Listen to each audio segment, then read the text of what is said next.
देखिए, आज यहाँ पे जम्मू कश्मीर के सीएम ने कंगन का दौरा किया और अकाल ब्रिज का वहाँ पे इनाग्रेशन किया। इनाग्रेशन तो मैं नहीं कहूँगा इसको, क्योंकि इनाग्रेशन ऑलरेडी आज से 6-8 महीने पहले हो चुका था। उसमें गाड़ी चल रही थी और उस वक्त हुआ कि जब असेंबली भी नहीं थी। एक तो ये कि इसमें सीएम साहब का कोई भी रोल नहीं है, इवन कि यहाँ के एमएलए साहब का भी इसमें कोई रोल नहीं है। एलजी के दौर में बना है और जब ज़रूरत थी उस अकाल के पुल को इसकी सियासी क़यादत की, तो उस वक्त उसकी सपोर्ट नहीं की, उसको जानबूझ के पीछे इग्नोर किया। तो आज तो सीएम साहब यहाँ बिल्कुल अपना वोट चढ़ाने के लिए आए हैं और मैं समझता हूँ कि गवर्नमेंट का जो तेल था वो ज़ाया करने के लिए आए। उसके मज़ीद बहुत सारे यहाँ पे वफद थे जो उनसे मिलना चाहते थे, अपनी बात याद रखने के लिए लोग थे कि हम बात करें। और पहला विजिट है सीएम साहब का, कम से कम 1-आधा घंटा बैठना था, लोगों से बात करनी थी और लोगों की जो परेशानी है उनको सुनना ही था। हल तो नहीं कर सकते थे, अगर तो सुनना था, इतनी बड़ी बात थी। तो किसी के साथ बात नहीं की और सबसे बड़ा मसला कि आपने 1-2 आदमी के साथ हाथ मिला के तो उसको सोशल मीडिया पे वायरल कर दिया। ये तो वही लोग हैं जिन खड़पेचों के खिलाफ लोगों ने वोट दिया था। तो आज अगर फिर एक दफ़ा वो खड़पेच आपके साथ हाथ मिलाते नजर आएंगे तो आम वोटर का जो दिल है, जो पहली बार जिन्होंने वोट डाला था, तो उन पे क्या गुजरेगी। उनके साथ आपने बात भी नहीं की। तो दूसरी बात ये कि यहाँ आपने सबसे पहले गांधरबल में ये वादा किया था, तो जो फॉरेस्ट के कैजुअल लेबर से जिनकी ज़िंदगी का बेड़ा गर्क करके रखा हुआ है सिंध डिवीजन फॉरेस्ट गांधरबल में, उनके बच्चे, उनकी बच्चियाँ वो शादी तक पहुंच गए हैं, लेकिन इसी वजह से उनकी शादियां नहीं हो रही हैं। उनके घरों में इस वक्त मातम है। जो 20-20 साल 15-15 साल डिपार्टमेंट को देकर अब बेइज्जती उनकी होगी, घर में बैठे वो लोगों के घरों में मजदूरी करने के लिए जाते हैं। तो ये कहाँ का इंसाफ है।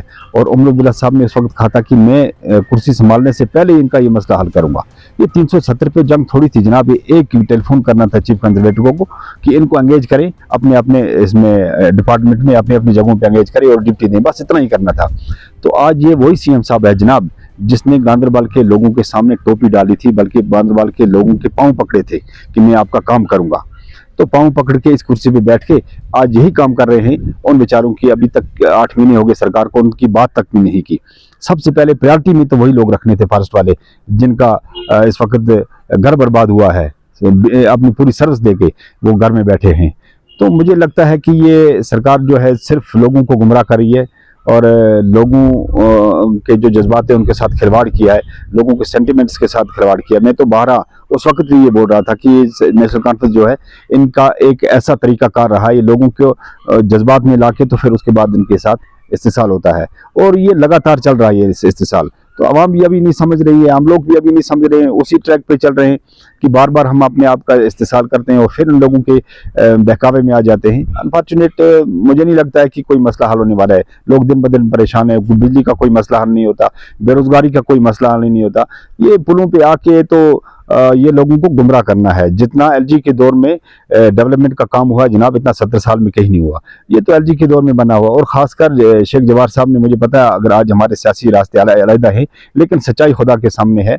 पहले रोहिना शहजाद ने इस पे काम किया और मरकजी गवर्नमेंट के साथ ही मसला टेकअप किया, वो बीजेपी की लीडर हैं। उसके बाद शैलेंद्र कुमार जी जो यहाँ के प्रिंसिपल सेक्रेटरी थे इसके डिपार्टमेंट के, उनके साथ जो बिल के मसला हल किया वो शेख जवार साहब ने किया।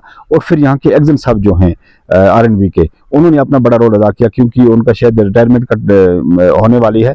तो सबसे ज्यादा जोर लगा के तो उन्होंने इसको मुकम्मल किया और आज से 8-10 महीने पहले इसको मुकम्मल किया हुआ है। आज अपना वोट चढ़ाना तो लोगों को ये गुमराह करने के बगैर और कुछ नहीं है।